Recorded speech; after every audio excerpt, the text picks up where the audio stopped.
Good morning, my lovely tribe. How are you? Welcome to the Facebook Live at 9 o'clock. I was thinking of giving it a name instead of calling it Facebook Live. So if you guys have any suggestions on what I could name it, that would be great. Or we can just call it Uzma Kaizen Live. I don't know, just some kind of fun name would be great. So if you guys want to give me some names, that would be great. And then the name that I choose, I have a little something for you. So let's try to maybe do like some kind of contest. For those of you who don't know me, my name is Uzma, and I am a health, a life, a yoga, meditation instructor, all of that. And I help stay-at-home moms relieve stress and find an action plan for themselves as their family grows so they can reinvent themselves and start their new journey. And today I want to talk about 4 ways that you can get over your excuses, because a lot of times I talk about an action plan, and it's a 3-step action plan because a lot of stay-at-home moms, they're so busy with what they do, they don't think about the future, or their job and their life is just, their family. So when the kids leave, their job is gone, and or the kids get older and they have more space, they don't know what to do. So I was talking to some people about this, and there was one mom who constantly kept on saying, well, I can't do this, or I can't do this, or my health is like this, and she was constantly making excuses. And I kept on telling her that, what, the excuses are what's holding you back. Because when you make excuses like, I'm too old now, my health isn't good, or, no one's going to accept me for a job, or, I am somebody who has to be there for my kids, or my husband needs me. I mean, all of those things are just really big excuses. I know, it might be a time in your life or this or that, but when you say all these things and you make these excuses, then you just hold yourself back. Because, for example, there was one lady who said, I can't make my dreams come true. And I was like, why? And she's like, because I've got too many other responsibilities. And I said, what are your responsibilities? She said, well, my kids are gone, but they still need me. And I said, well, when they're gone, what do you do? She's like, well, I watch TV, I cook, I this or that. And I said, well, why aren't you trying to think of an action plan and make yourself, find something in your transition and your next journey and what you want to do. It doesn't have to be a job. It can be a hobby. It can be traveling. Just something that you have a goal and you look forward to doing. And she just kept on making all these excuses. And I said, hey, listen, suppose you want to be, you wanted to be an artist and, travel the world. And now, after so many years, after raising your kids, you still like art, but you can't travel the world because maybe you've got a spouse or a partner, or you want to be where your kids are, or that's not just feasible in this life. So why are you giving up that dream? Maybe you go to the art supply store and you buy your art supplies and you paint at home and you sell your paintings online. That's traveling all over. Or maybe you go work in an art gallery. There are so many other ways to adjust, and what we do is we just think, okay, I want to do this, and now I can't do this, so I'm done. We just keep on making excuses, and it's going to be hard. It's not easy. Nothing in life is easy. Having kids wasn't easy. Raising them wasn't easy. Being a mom wasn't easy. Being a wife, having to cook and clean and just do everything else and be a people pleaser, and if you add friends and in-laws and just everything else, it's never going to be hard, and it will never stop being hard, because life is hard and it's what you make of it, right? And so you will have to give up stuff to make your dream come true. That's what people don't understand. People want it all. Like when I was reinventing myself and started doing the health coaching and the life coaching and making my digital courses, it was really, really hard because I had to tell my friends, I can't meet with you. Or, some evenings I would tell my husband, what, tonight I'm going to work. I have to give up time with you. Or, my kids would call and I would say, well, what, I can't talk on the phone right now. I really have to get this done because I have to focus. So you will have to give up stuff, and you have to know that it's going to be hard. You'll have to give up stuff. But for you to move forward towards your dream and have a new life, this is what you have to do, right? The transition is hard, the journey is hard, but if you really want to do it, because what I see with a lot of stay-at-home moms, I mean, I was a stay-at-home mom. That's why I can say that, because if I wasn't a stay-at-home mom, then I could say, well, what I say is not authentic, and I wouldn't really have been true in it. And I know, like, when I was a stay-at-home mom, I just focused on, getting my kids to school, making sure they ate, being room mom, being, on the board of the school, having parties at my house, meeting with all the other moms, having coffees, then coming home and cleaning. And then when my kids are off, taking them out the whole day, and then coming home and still having my responsibilities while everyone just laid around the house because they were exhausted. But I was exhausted too, but I, being the mom, had all these responsibilities. So the thing is, and so when the kids left, I had nothing. I was like, now what? I had nothing. And I did go deep into a hole, and I was sad, and I had no time management, and I didn't want to be with anyone, and I didn't know what I wanted with my life. And I had to slowly figure it out, and that's how I came up with the action plan, the 3 steps, and then you move forward. And that helped me really, once I developed that and switched my mind to like a positive attitude, that really helped me in deciding that I wanted to serve women. I wanted to help women, and I wanted to help and serve women that were going through things that I had been through. Because, as a stay-at-home mom, we go through so many emotions, so many things, and only a stay-at-home mom will understand. Because being at home and not being able to, go out in the work field, or be a one-income family, or, have to figure out your budget, and or your families, or always being available for everybody, your friends, your in-laws, your kids, your husband, everybody thinks you're available because you're home. And so, you start just getting into that mold and going in a circular motion and just following that route, that when your kids get older or they're grown, you have not even thought about your future, right? So it is going to be hard. And the 4 ways that I think that can help you are: number 1, no excuses. You have time. Okay? You need to own it. So by that I mean, like, no excuses, because when you want to get your hair done, when you want to get your nails done, when you want to go out to a party, you make time for that, right? So if you really, really want to do something in your transition journey as your kids grow, then you need to make no excuses, okay? And, maybe right now you're busy taking care of elderly, or maybe you're busy right now helping your kids go to college, or there's something in your life. That's okay. That means that right now you need to focus on that one thing. But that doesn't mean that when that's done, you're done too. Then you go and you start focusing on what you need to do. Or maybe while you are focusing and really into something in your head, or you can write it down on paper, your ideas and things that you want to do, just to get the process started, right? But, you need to own it though. And what I mean by that is, you can make all the excuses you want, but you need to say, I'm going to do it, or I can't do it and it's my fault. Not say, oh, I can't do it because my husband doesn't let me, or I can't do it because I've got too much responsibility, or I can't do it because my kids are coming home this weekend, or I can't do it because I have to go to the post office and mail them what they need, or my child forgot this. Those are all excuses that we blame other people, and nobody moves forward by blaming other people, because you're in control of you.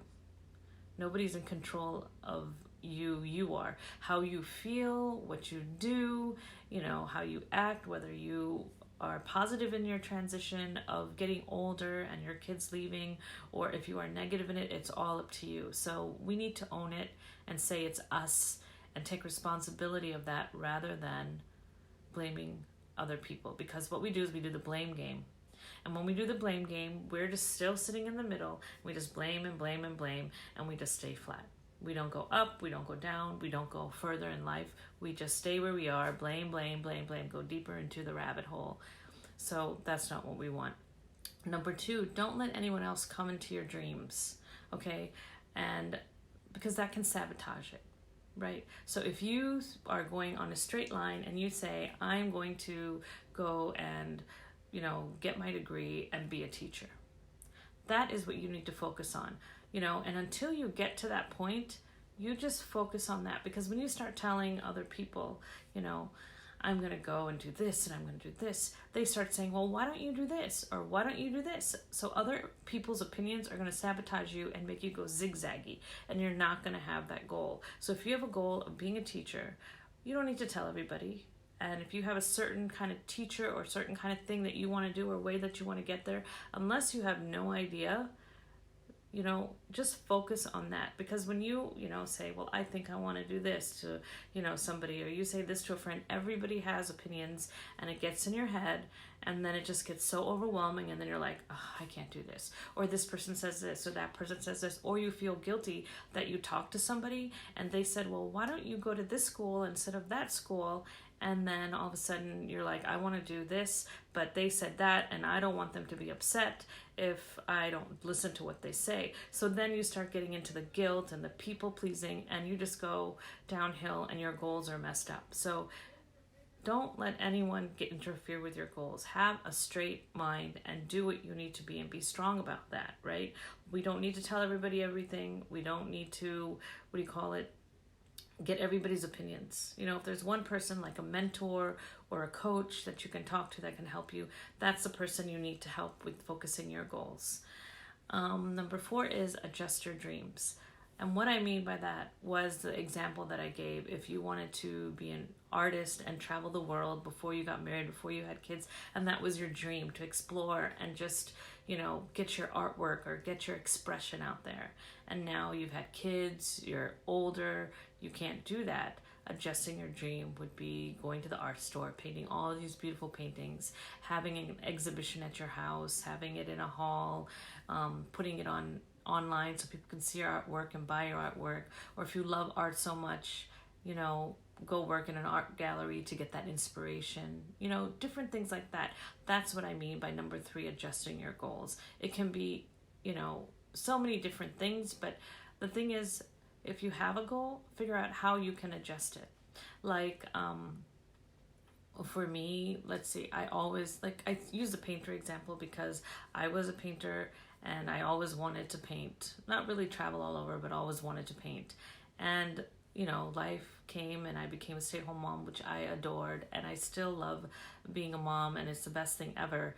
And, my dream of painting is really not there anymore. So that's the second half of number 3, adjust your dream. Like, you might say, like me, that all I wanted to do was paint and I want to be a famous artist. But as I started nurturing my kids, meeting other women, forming a tribe, I realized that I love to paint and that can be a hobby. But I've adjusted my dream to serving women and helping them, and really helping them with personal growth. And that's what I love. When I teach yoga and I teach meditation, after the class, I see all these 10 faces after the class. They're just so relaxed, and they're just like, or when I teach my digital courses, and every module that we go through, whether it's judgment or whether it's, forgiveness or an action plan or self-care, all those modules I have in my course, whatever they are, after every module, people come to me and they say to me, or, we talk about it and they're like, thank you so much, or I didn't realize that, or you opened my eyes to this. And I realized that, I love to paint, and this is an artistic expression too. So I've adjusted my dream to serving women because that's what I love to do. So number 4 would be add it to a calendar, right? Wipe out everything that doesn't serve you and decide what does. So put it down every day in your calendar that for 3 to 5 hours at this time, if you have to get up earlier in the morning, if you have to sleep later, if you have to not go to lunch, put it in your calendar. These are the 3 to 5 hours that I'm going to work on myself. And in the beginning, you might not need 3 to 5 hours. It might just be 5 minutes. Or maybe you don't have 3 to 5 hours. Maybe you just put down 10 minutes a day. I'm going to write down all my thoughts. I'm going to work on my action plan. I'm going to decide what I want to do. So these are the 4 tips that I really, really think that you should follow, so you're not making excuses, because so many things can come in the way and so many excuses, and we can sabotage ourselves. So let's go through them one again. So number 1 would be no excuses. you have time and you need to own it. So don't blame anyone else, own it. And if this is a time in your life where there's something that's more important, finish that, but come back to this and don't make excuses, right? Because you're in control. Don't let anyone else come into your dream or sabotage it. Get a coach, get a confidant, talk to that person. Don't go around telling everybody else, because they'll put things in your head and then you'll be confused and then your goal won't be a straightforward one. And remember that if you have a goal or something you want to do, as you're working on the action plan, you might, say, well, you know what, I love to, grow and plant flowers, and then as you're working on it, you might discover, well, you know what, I love to grow and plant flowers, but maybe I like to, I'd like to work in a flower shop before I plant in my own house or before I open up my own shop. So as you're going through your goals and you'll get to that point that you want to get to, you might be adjusting a little bit, or, something might come in your head. So it will take time, but don't let anyone else sabotage it. You just follow your goal and make your own decisions. That's basically it. Adjust your dream. Whatever your dream was before you got married, before you were a stay-home mom, does not have to be the same dream that you have now, right? It can be the same dream in a different way and you've adjusted, or it can be a totally different dream because you've grown as a person too. You're not the same person. Number 4, add to a calendar. Wipe out anything that doesn't serve you. Anything that is going to come in the way, wipe it out. Put in time for yourself every day. And another extra tip that I'm going to do is put in time for self-care every day in your calendar. Because when you do that, that'll also motivate you and make you feel good. Because when you start doing self-care for yourself every day, you start feeling happy and more confident, and you start thinking about what you want to do for yourself. So it helps you motivate you in your action plan also. Because if you're constantly doing and that energy is just coming down and you're getting tired, then you're not going to have that excitement or that brain power to do what you need to do. So those are the 4 ways that I think you can get over excuses. I hope you love them.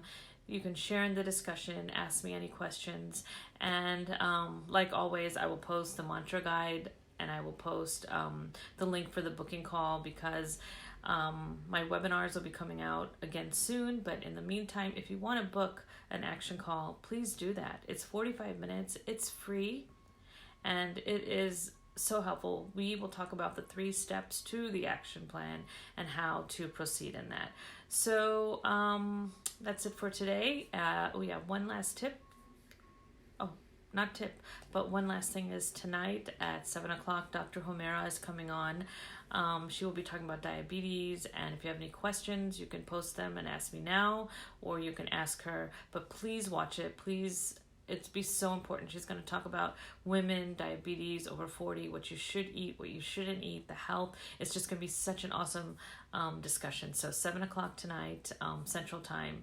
Please come on and ask your questions and follow and watch. It's going to be such a great event. Okay, take care. Talk to you later.